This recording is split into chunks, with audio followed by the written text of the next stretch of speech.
Whoever wants the microphone, let's get all the mics on. Whoever wants the mic. I'll figure out where to put all this stuff. Do you have a lob, Jeff? Yep. I'll tell you exactly where to put it. Yeah.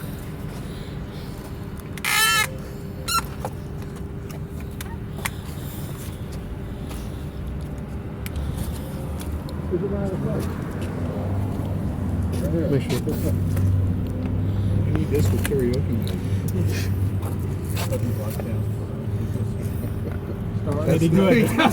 You're missing my. Yeah, you finally figured out my point. Which is good. Are you John? I am John. I figured it out by the process of elimination. Only one of me. Okay. Remember, short, outrageous sound bites. My wife would kill me on the outrageous part. Okay, well, tell us why you're here. Hang on, Howie. Let me know when everybody's ready, and then I'll be. Yes, hang on just a sec, please. Thank you.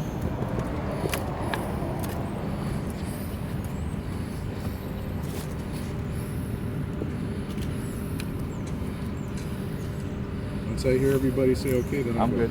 I'm good. Anybody not good? Yeah, not me. so Just good, one but that's second. okay. I'm waiting for Brant. 10 seconds, please. They're still trying to teach Graham how to operate this machinery. I'm running out of tape. Yes. Funny man, you're all live now. All right, thank you. Today is a sad day in the state of Arizona.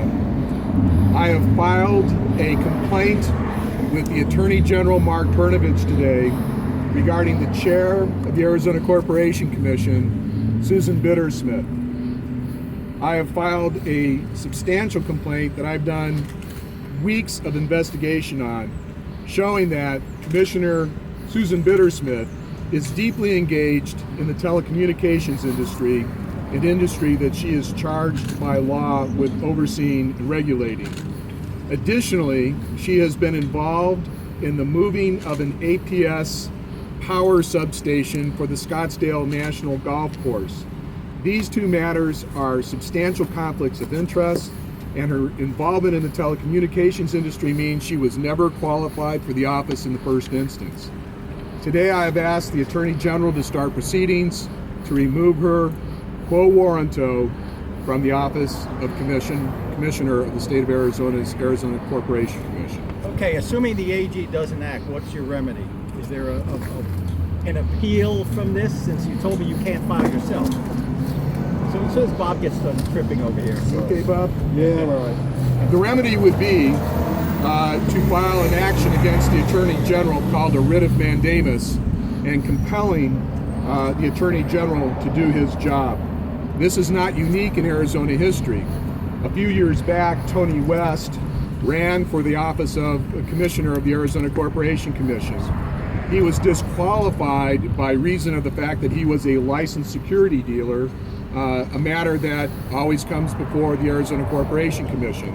Now, although there was no evidence that he had received any money for it, the Arizona Supreme Court ruled that he was disqualified from office. The then existing Commissioner, Renz Jennings, actually filed a writ of mandamus against the then Attorney General, Grant Woods. There's a famous case out there now called Jennings versus Woods, and it's cited in the material that I provided the Attorney General today.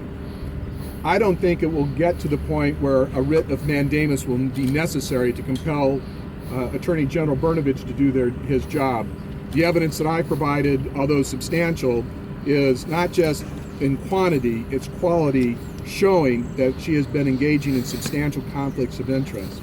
But there's a bigger issue here that I want to address for just a moment. The Arizona Corporation Commission is unique. It combines legislative powers with judicial powers and executive powers. What we have done is we've created the Corporation Commission to oversee public service corporations. The reason we have public service corporations is we allow them to have monopolies in the marketplace, that in exchange for this huge benefit of having a marketplace monopoly, the Corporation Commission is supposed to oversee them, to pass laws, to make judgment, and to enforce the laws. When you have a commissioner that is in the pocket of one of those industries that they are supposed to be regulating.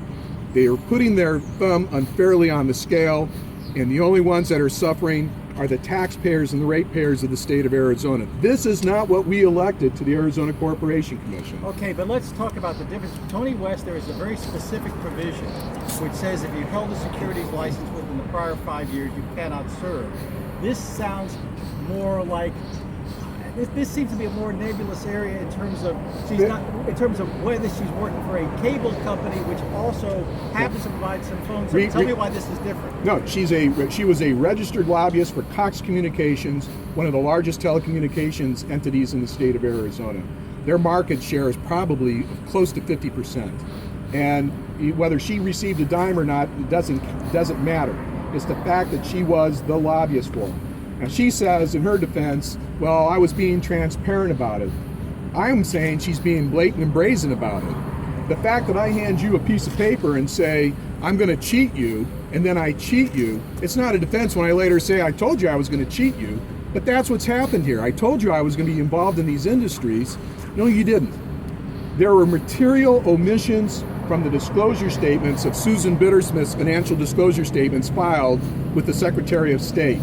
For example, she has a corporation called Technical Solutions, which on its website says we are involved in the telecommunications industry. The plain fact of the matter is she doesn't put any of that down on the financial disclosure statement. All she says is public affairs. That is a material omission that the voters of Arizona didn't get to know about. She is not just a public affairs corporation, she's deeply involved in telecommunications. And as we now know, she's also involved in helping Bob Parsons in the Scottsdale National Golf Course move a 69,000 volt, 55-foot high tower substation against homeowners' wishes. Let me say something about that for just a moment, about the Desert Crown Homeowners Association and Susan Bittersmith's involvement in it. It should shock the conscience of every good Arizonan. These are people who invested millions of dollars in their homes only to have their corporation commissioner, the chair of their corporation commission, aid and assist a developer in moving this powerful substation to the back of their property. If they can do that to wealthy luxury homeowners, what are these commissioners doing to the regular voters, the regular taxpayers, and the electors of the state of Arizona? There is not one of them on the Corporation Commission that deserve our trust. There's not one on the Corporation Commission that should ever be reelected again. It's time to take a bulldozer to the Arizona Corporation Commission and get them out of there. We need people who are willing to regulate, not people who are willing to just give it off to the corporations. Wait. A lot of Tom, I'm going to give Brand, because you've asked a few questions. I'll come back to you, though. A lot of folks are going to ask, who the heck is Tom Ryan? And why is he even getting involved in this? I got involved because I got a call from Christina Hansen, a KJAZ reporter. She asked me a legal question about the telecommunications industry and Susan Bittersmith's lobbying efforts. When I started answering questions, I did some research and started looking in more and found out all this evidence that she's been deeply involved in the telecommunication industry. Nobody has done anything about this yet. I'm Tom Ryan. I am a citizen. I'm a lawyer. I'm a citizen. Are you involved with checks and balances? I am not involved with checks and balances. I'm not involved in anything. I've been working on this for over a month, at lunchtime, in the evening, around my cases, because nobody else is doing anything. And we should all be angry and upset that she's been allowed to tip the scales in favor of corporations and not help us out. Nobody paid me to do this. Nobody asked me to do this. Nobody's directed me to do this. I'm doing this because as a lifelong citizen of the state of Arizona, I'm tired of what I'm seeing down here at the state capitol. We have way too much corruption. We have way too much lack of disclosure, and I'm fed up with it. So this is my stand. This is my opportunity to tell the people of Arizona, we got to stop this. And I've got evidence right here of all the wrongdoing that's going on. Susan says